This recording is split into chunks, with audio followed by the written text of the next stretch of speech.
Alrighty, welcome back everyone. We just talked about a little bit of a recruiting update. Tons going on in the recruiting world. USC had a tough week, and it might just be UGA getting a very nice week in a couple of weeks here. So it'll be really interesting to see what happens with all of that. But, excuse me. Let's jump into a stock up, stock down segment. We've been doing this the last couple of days. Got through the SEC, the Big 10, the Big 12. Oh my God, excuse me. But now we are on to the ACC. If you want to check out those other ones, they are all up on the YouTube page as always. But let's get into the stock up teams. And there's one team that I am just pounding my chest about, and that is the SMU Mustangs. I think this team has an ability to make a ton of noise over the next little bit. I think, obviously, they have the remarkable story about 30 years ago where they were in a football program for 5 years, and now they're ready to get back into the party. They are in the ACC in a power conference for the first time in quite some time, and last year they made it show. They raised $169 million last year. For reference, it was something like $124 million for A&M. So that's the reality of SMU. Everyone was kind of really happy to have them down in the American, where maybe the donors weren't as inclined to put together that much money. Now they're back at the big boy table, and it gets really interesting from here on out, because I think they can play the NIL game with literally anyone in the country. That is not going to be an issue for this team. I promise you that. The recruiting base they have in Dallas is absolutely insane. I know that they're going to have to battle Texas, and they're going to have to battle A&M and Oklahoma and LSU and TCU at times, but this team is going to be able to pull off some things. I can almost promise you that. I think Rhett Lashley has an ability where he can open up an offense really, really well, and when you can do that, you're going to get some kids that you're not supposed to get, frankly. You're going to get some really talented wide receivers, some really talented running backs, maybe a really talented quarterback at some point. So SMU is in a position where they're going to play really good football this year. Preston Stone is going to be a guy that is not going to be wavered, is going to play really good football almost no matter what. I think Rhett Lashley is going to be able to put together a really good scheme that is going to be really hard to deal with for some ACC teams. And I think SMU might not, come in and just roll away with the ACC. They might not, roll in and just be the team that is the team to beat every single year.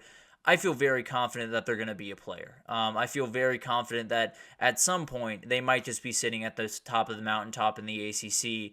We just got to give it time, but it's starting pretty quickly, and I feel very confident in SMU going forward, and that guy has a lot to do with it, because I think what Rhett Lashley is able to do at SMU is going to be pretty special, I'll be totally honest. Another team that I've talked about a lot is Georgia Tech, and I think everyone kind of looks at Georgia Tech and they're sort of a butt of a joke, and I sort of understand it because of the Georgia rivalry has not necessarily been too competitive over the last decade or so, but the reality is this program is not as far away as people want to admit. I think there is a cohesiveness, there is an alignment in this program that has not been there in a very long time.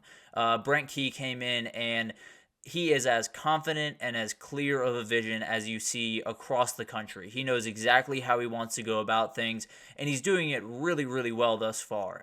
Recruiting is always going to be a little bit of a battle. There's no two ways about that, because when you have that, type of academic standards at a school, sometimes kids aren't going to qualify, and Georgia Tech is a little bit less willing to bend the rules for some kids than some other universities are. So that's always going to be a little bit of a hurdle, but the recruiting base that they have is really incredible. You cannot leave the city of Atlanta and be able to get a really good Power 5 team. I can almost promise you that, because I grew up in Atlanta and I saw a lot of really talented players walk through my high school and beat us by about 50 points, but that's beside the point.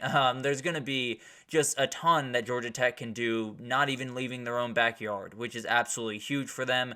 Brent Key and the Jackets is one of those things where it's going to be brick by brick. It's not going to be huge jumps. It's not going to be huge fluctuations. It's not going to be anything that, lights the world on fire with 30 transfers. What they are going to do is slowly get better. They are going to slowly build on the little things that they need to do right, particularly the offensive line, which is Brent Key's bread and butter. He's going to be able to create a better offensive line pretty much every single year that he's there. So I worry very little about what Georgia Tech is going to be in the future. I think, obviously, with conference realignment and all of the questions around the ACC, there's going to be questions. But at the end of the day, he has a really good staff. He has a couple of guys that, frankly, I think will be future head coaches like Buster Faulkner or Tyler Santucci on his staff. But also on top of that, everything just feels like he's in full control of his situation. He fully understands how he wants to evaluate, what he can evaluate, and the guys he's just not going to get in the recruiting world. He knows when to fight and when not to fight. He has this vision. He's executing it to perfection, and I think Georgia Tech's one of those teams that probably isn't going to dominate the ACC or do anything crazy, but they're going to be a team that you cannot walk over in the near future. I can almost promise you that.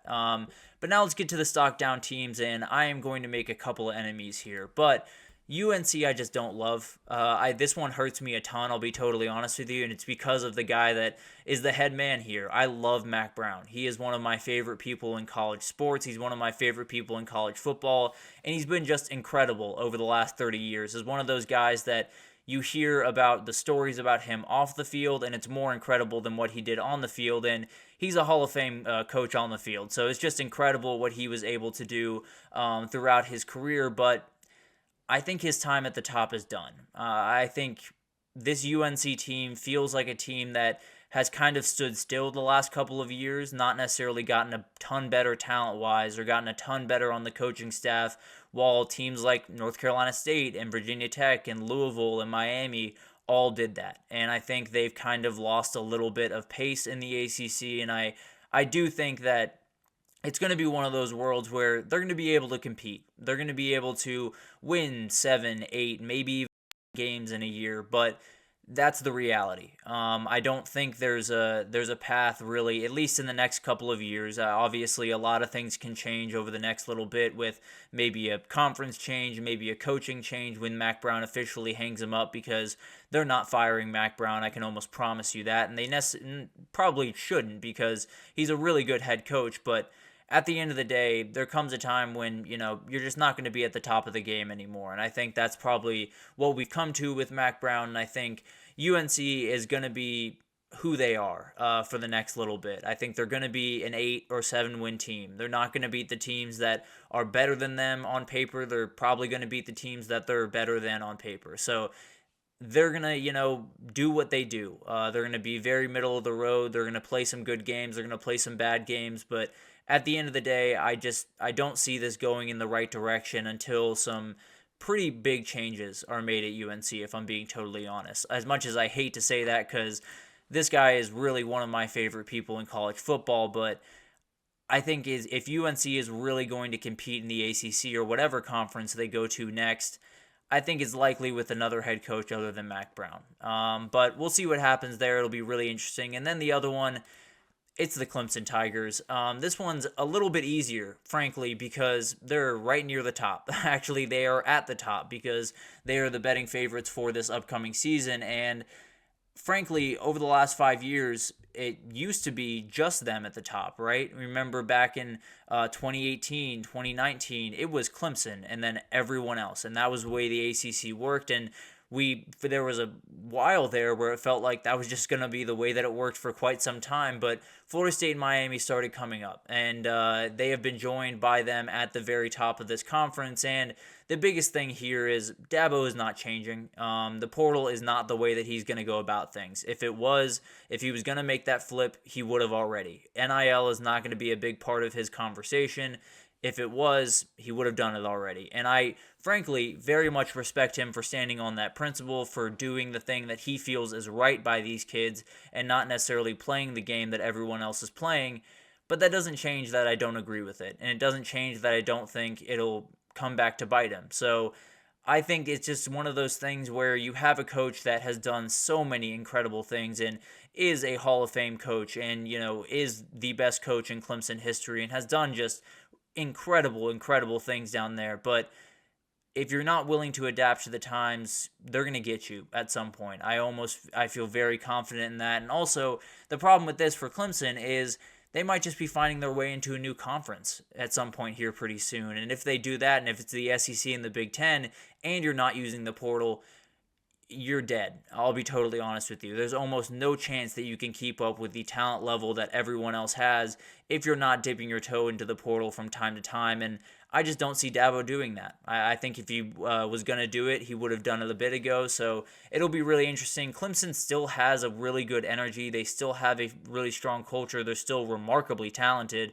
So they can still turn all this around and make me eat all of the words that I just said this upcoming year. But as of right now, I'm looking at the ACC and I see a ton of teams that can beat Clemson, not just a handful that might be able to beat them like it was 5 years ago. So I don't think teams are all that scared to play Clemson anymore. I think they want to play Clemson in a way because they want to be the person that slays the dragon. They want to be the person that buries Clemson once and for all. So it's a different dynamic, and I think it's only really going to get worse over the next couple of years. And I think Clemson is going to be one of those teams where you look back in 5 to 10 years and you wonder if Dabo Swinney just dipped his toe into the transfer portal just a little bit. Is he right up there with Nick Saban? Is he right up there with what Kirby Smart could be in 10 to 15 years? Is he one of the all-time greats, or is he just a coach that, popped up for a little bit? No, frankly, he's already one of the greatest coaches of all time, probably top 10. I don't want to necessarily disrespect him in that way, but just to say, is this going to be his legacy, or is the 2 national titles going to be his legacy, is the big question for me. I lean the national titles no matter what. The general public might not. So it'll be really interesting to see what the next couple of years hold for Clemson, for UNC, and hopefully they can right the ship. But as of right now, when I look at those programs, it doesn't feel like the program it was 3 or 4 years ago, and it feels like it's going in the wrong direction. So don't necessarily love those. I think it'll be really interesting to see how all of those programs progress over the next little bit, and especially if they're in new conferences, how that kind of affects things.